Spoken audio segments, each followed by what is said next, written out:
Queridos irmãos e irmãs, vamos dar início à Semana Santa, com a celebração do Domingo de Ramos ou Domingo da Paixão do Senhor. Se você ainda não é inscrito, toque aí, se inscreva nesse canal para receber notificações de publicações de homilias dominicais e solenidades. Os textos apresentados para reflexão, primeiro nós temos o Evangelho antes da procissão de Ramos. O Evangelho é de São Mateus, capítulo 21, versículo de 1 a 11. Com primeira leitura do livro do profeta Isaías, capítulo 50, versículo de 4 a 7. O salmo responsorial é o salmo 21, como segunda leitura da carta de São Paulo aos Filipenses, capítulo 2, versículo de 6 a 11. O Evangelho da Paixão é o Evangelho de São Mateus, capítulo 27, versículo de 11 a 54. Nós já temos algo muito peculiar nesta celebração, que são dois evangelhos. Um é proclamado antes de darmos início à procissão de Ramos e o outro é proclamado no horário habitual que costumamos na Santa Missa.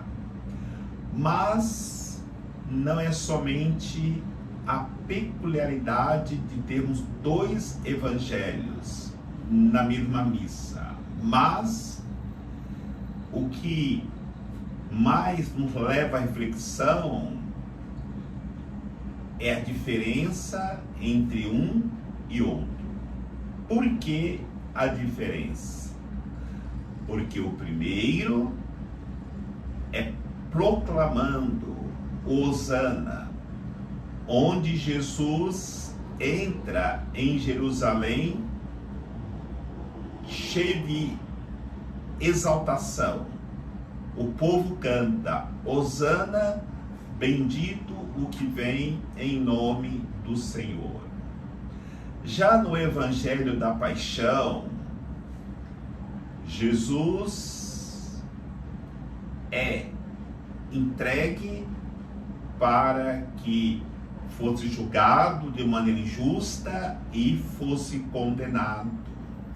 E o mesmo povo que cantava Hosana no primeiro evangelho é o que grita: crucifica-o, crucifica-o. Várias realidades nos levam à reflexão neste domingo que nós entramos na Semana Santa. A primeira realidade que temos que refletir é aquilo que diz o profeta Isaías: o servo, aquele que recebeu uma língua adestrada, um ouvido aguçado para poder ouvir o grito dos pobres, ouvir o sofrimento do povo e anunciar a libertação. E esse anúncio da libertação do povo será através da sua própria vida. E é claro, este servo que o profeta Isaías fala já é um prenúncio do Messias que viria, de Jesus que viria para libertar o povo de toda a opressão, de toda a escravidão, e dar para este povo uma nova condição de vida. A figura do servo sofredor é a figura daquele que aceita vir ao encontro de uma humanidade perdida pela desobediência, pelo pecado, e resgatá-la para que de novo possa retornar ao Senhor, ao seu Deus, e receber ali todas as bênçãos e graças. Este servo se faz homem, e este homem, na figura que nos apresenta a carta de São Paulo aos Filipenses, ele em tudo obedece à vontade do Pai. E não só obedece, mas se entrega para que na sua vida seja feita plenamente a vontade de Deus, a vontade do Pai.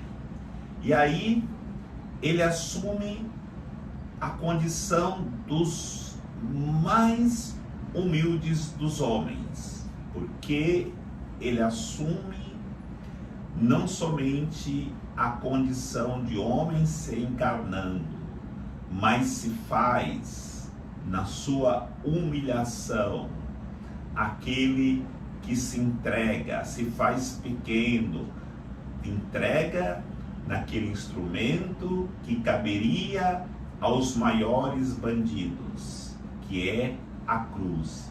Ele é crucificado e mesmo sendo Deus, ele não se apresenta igual ao Pai, igual a Deus, mas numa condição até mesmo inferior dos mais miseráveis dos homens, para que, vencendo a morte, pudesse dar para nós a salvação, a graça de novamente retornarmos a Deus. E outras realidades que podemos refletir dentro do Evangelho da Paixão é a realidade daqueles que ele chamou para segui-lo.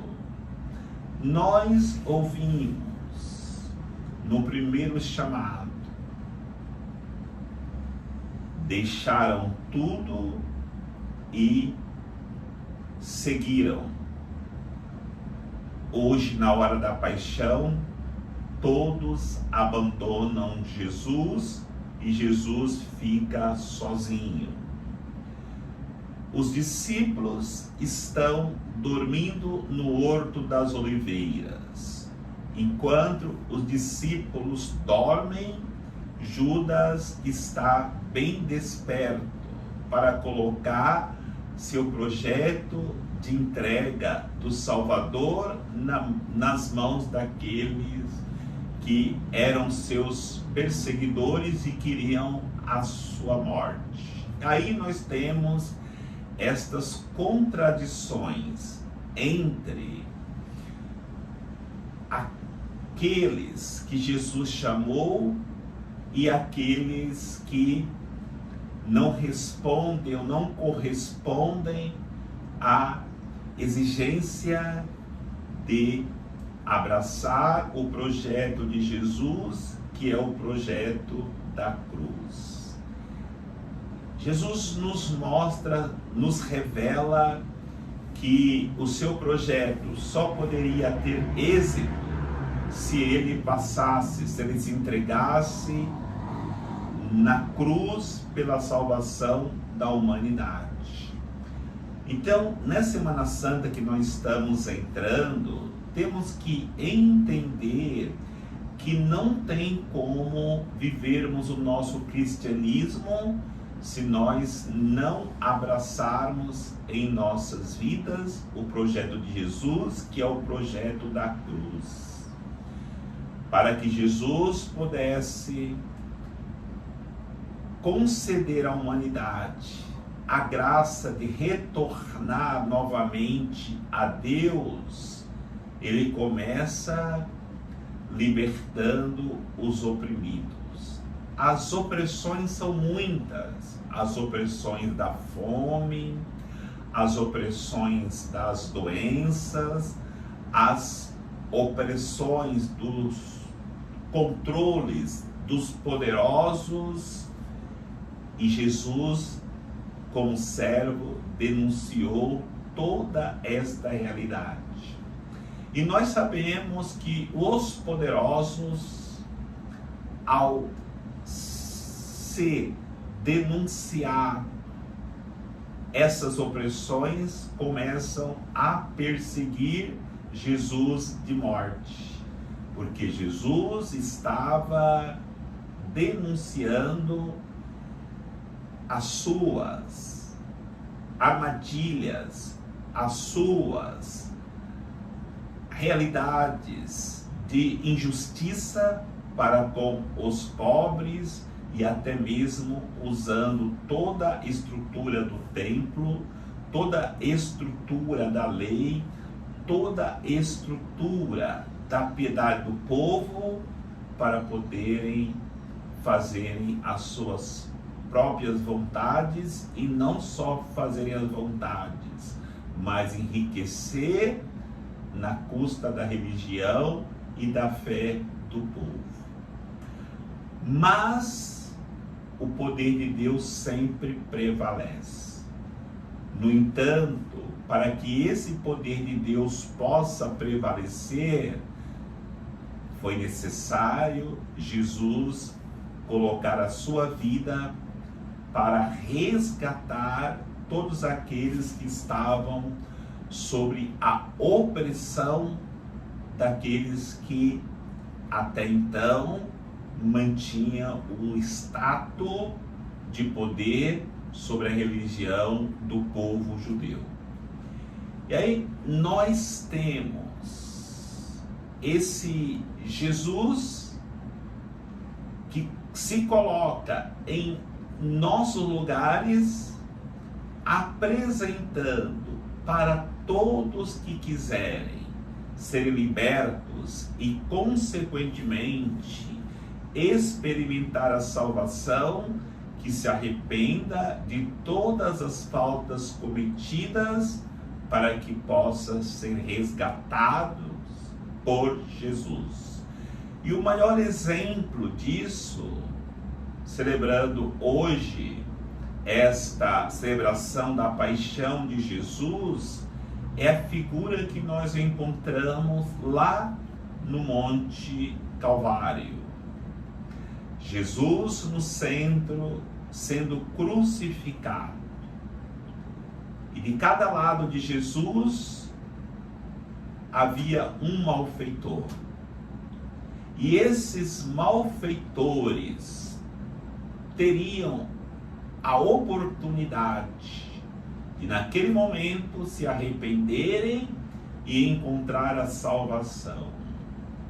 No entanto, como nós vivemos esta realidade de hoje, vamos começar a Semana Santa, uma semana intensa de oração, de conversão, e todos nós seremos chamados a fazer experiência de paixão, morte e ressurreição de Cristo.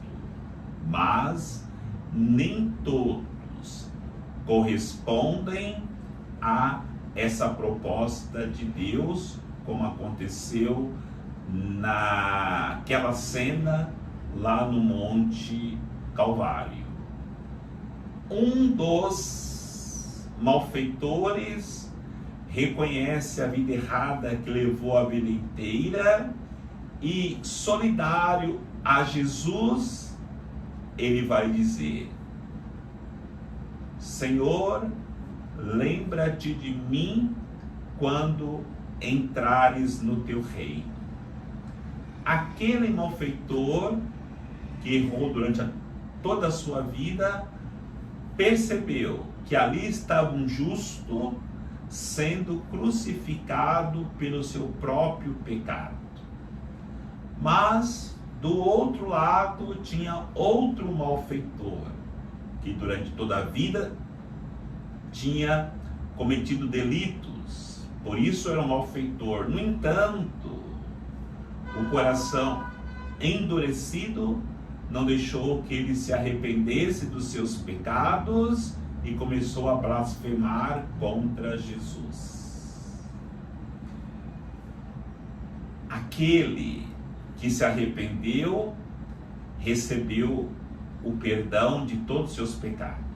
A resposta de Jesus é: hoje mesmo estarás comigo no paraíso. Enquanto o outro provavelmente perdeu para sempre, porque o coração continuou endurecido. A Semana Santa, vamos celebrar até na quarta-feira, a Quaresma. Entramos no Tríduo Pascal. Na quarta-feira terminamos a Quaresma, e o Tríduo é um convite para que nós façamos a opção pelaquele malfeitor, que é a figura de cada um de nós, que se arrependeu e pediu para que Jesus desse para ele a graça da introdução no reino dos céus. E temos que olhar para o outro que não se arrependeu, para que nós não façamos como ele. E o apelo de toda a Quaresma é pela conversão dos nossos corações. Se converter é viver a experiência daquele malfeitor que errou a vida inteira. Permanecer longe da conversão no pecado é seguir o exemplo daquele que não quis reconhecer Jesus, mesmo no momento que ele estava para ser condenado à morte de cruz. Morrer na cruz, convertido por amor a Jesus Cristo, é segredo da salvação. Morrer na cruz por causa do pecado é a certeza da condenação. Essa semana que estamos iniciando nos leve a fazermos esse discernimento e abraçarmos com alegria esse convite de Jesus, para que nós possamos nos convertermos e entrarmos com Ele no paraíso. Desejo a todos uma boa Semana Santa e um bom domingo de Ramos da Paixão do Senhor. Que o Senhor nos abençoe. Do Pai, do Filho e do Espírito Santo. Amém.